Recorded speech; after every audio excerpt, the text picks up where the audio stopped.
कुनी शिशुर मृत्यु पर परिवार को 4 लाख टंकार सहायता। भद्रक जिले में बन्या पानी रे बुड़ी जोड़े कुनी शिशुर मृत्यु घटना पर परिवार को भेटिछंती भद्रक विधायक सुतांशु शेखर महापात्र। शोक संतप्त परिवार को समवेदना जणाइबा सह सरकार पक्षरु 4 लाख टंकार अनुकंपा राशि प्रदान करा जायछि। भद्रक जिले में संप्रति बन्या पानी रे बुड़ी जोड़े कुनी शिशुर मृत्यु घटिथिला। ए दुखद घटना रे खबर पाई भद्रक विधायक सुतांशु शेखर महापात्र मृत शिशुंको परिवार को भेटिथिले। से परिवार को समवेदना जणाइबा सह समस्त प्रकार सहयोगर आश्वासन देथिले।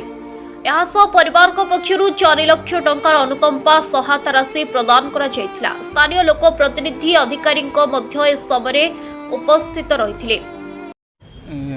एसके सरताज काली जो आपनकर पिलार देहांत खबर सुनी आज्ञा हमर विधायक आपनक पाख आस्थिले कोन प्रोसेस आसिकी आम देखिले पानी केमिति हो जाइए तापर आम झीवर काली मृत्युखंड हो जाइए देखिकी सरकार जहाँ तांकर सुविधा थिला 4 लाख टଙ୍କା सेटा देखिकी कहीकि गले सेटा करदे शीघ्र तापर आम रास्ता पाई भी सेटा कहीकि गले वर्षाटा कमु तापर आम सेटा करदवा कहते এই দুঃখদ সময়ে বিধায়ক আসি আপনার পাখে সহায়তার হাত বড়াইলে বিধায়ক को कौन कहे धन्यवाद आसिकी तो एतिक ये कर गले धन्यवाद तांको एतिकी ये एरई पंचायत अंतर्गत ये जो घटनाटी घटी अति संवेदनशील एवं दुखद घटना गतकाली से परिवार छोट पिलाटी जार बयस पाखापाखि 2 ରୁ 2.5 वर्ष हम ये जो लगाण वर्षा रही से घर आगे किसी जल ये जो वर्षा पानी जमा होता खेलु खेलु असावधान वशत पिलाटी पानी पड़गला जहाद्वारा तार देहांत है। ये खबर काली मु गणमाध्यम प्रतिनिधि निकट जानला आज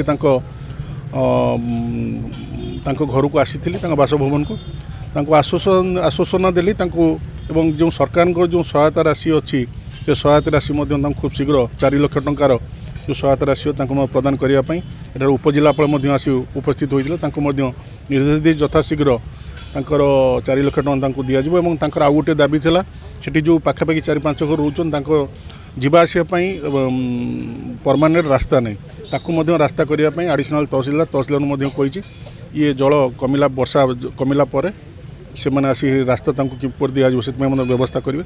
निश्चिंत ये घटना आगू को न घटू जो आपण माध्यम अनुरोध करी ये वर्षा जो हो परिवार जो मैंने अच्छा से छोट पिला ये वर्षा पानी पाखु दूरे रखु। आज गोटे छोटिया जीवन सामान्य असावधानता जो छोटिया जीवनटे आज बलि पड़ा तो निश्चिंत ये घटना दुखद।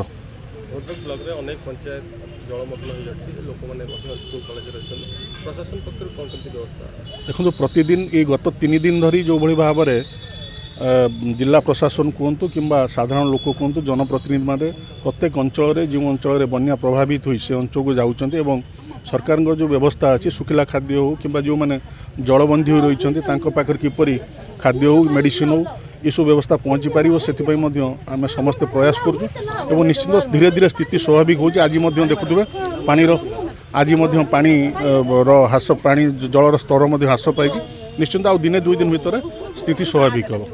धन्यवाद। Bureau report Odisha 24 news.